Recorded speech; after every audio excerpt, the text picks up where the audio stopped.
खुदा लोगों के घरों में अंधे बनकर जाओ और वहां से गूंगा बन के निकलो। एक सहेली ने दूसरी सहेली से पूछा, जब बच्चा पैदा होने की खुशी में तुम्हारे शौहर ने तुम्हें क्या तोहफा दिया? सहेली ने कहा, कुछ भी नहीं। उसने सवाल करते हुए पूछा कि क्या ये अच्छी बात है? क्या उसकी नजर में तुम्हारी कोई कीमत नहीं? लफ्जों के जहरीला बम गिराकर वो सहेली दूसरी सहेली को अपनी फिक्र में छोड़कर चलती बनी। थोड़ी देर बाद उसका शौहर घर आया और उसकी बीवी का मुंह लटका हुआ पाया। फिर दोनों का झगड़ा हुआ, एक दूसरे को लानत भेजी, मारपीट हुई। शौहर ने उसे तलाक दे दी। जानते हैं प्रॉब्लम की शुरुआत कहां से हुई? उस फजूल जुमले से जो उसकी अयादत करने आई सहेली ने कहा था। इसी तरह जैद ने हामिद से पूछा, तुम कहां काम करते हो? फलां दुकान में। कितनी तनख्वाह? 18,000। 18,000 पे बस तुम्हारी जिंदगी कैसे कटती है इतने पैसों में? हामिद गहरी सांस कहते हुए, बस यार क्या बताऊं। मीटिंग खत्म हुई। कुछ दिनों के बाद हामिद अपने काम से बेजार हो गया और तनख्वाह बढ़ाने की डिमांड कर दी, जिसे मालिक ने रद्द कर दिया। नौजवान ने जॉब छोड़ दी और बेरोजगार हो गया। पहले उसके पास काम था, अब काम नहीं रहा।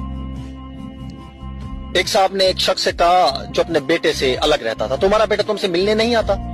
क्या उसे तुमसे मोहब्बत नहीं? बाप ने कहा, बेटा मसरूफ रहता है, उसके काम का शेड्यूल सख्त है, उसकी बीवी बच्चे हैं, उसे बहुत कम वक्त मिलता है। तो आदमी बोला, वाह क्या बात हुई, तुमने उसे पाला पोसा, उसकी हर ख्वाहिश पूरी की, अब खुद को ख्वामखा समझाते हो कि उसको मसरूफियत की वजह से मिलने का वक्त नहीं मिलता। यह तो ना मिलने का बहाना है। इस गुफ्तगू के बाद बाप के दिल में बेटे के लिए खलिश सी पैदा हो गई। बेटा जब भी मिलने आता वो ये ही सोचता कि उसके पास सबके लिए वक्त है सवाए मेरे। याद रखिए, जुबान से निकले अल्फाज दूसरे पर बड़ा गहरा असर डाल सकते हैं। बेशक कुछ लोगों की जुबानों से शैतान बोल जाता है। हमारी रोजमर्रा जिंदगी में कुछ सवालात हमें बहुत मासूम लगते हैं। तुमने ये क्यों खरीदा? तुम्हारे पास ये क्यों नहीं? तुम उस शख्स का पूरी जिंदगी कैसे गुजार सकते हो? तुम उसे कैसे मान सकते हो? इस तरह के बेशतर सवालात नादानी में या बिला मकसद हम पूछ बैठते हैं, जबकि ये भूल जाते हैं कि हमारी ये सवालात सुनने वाले के दिल में नफरत या मोहब्बत का कौन सा बीज बो रहे हैं।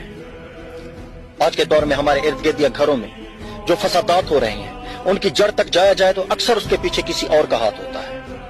वो ये नहीं जानते कि नादानी में या जानबूझकर बोले जाने वाले जुमले किसी की जिंदगी को तबाह कर सकते हैं।